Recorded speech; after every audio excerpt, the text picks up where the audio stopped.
Morning guys. Morning mga kabatar dyan. Masama lang yung ng mata ko ngayon kasi natamaan sa welding kapon.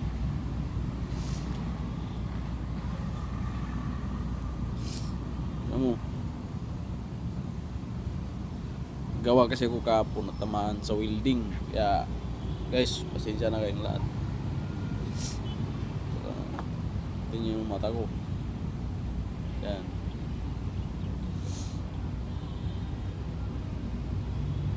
Masama talaga guys. Tamaan sa welding.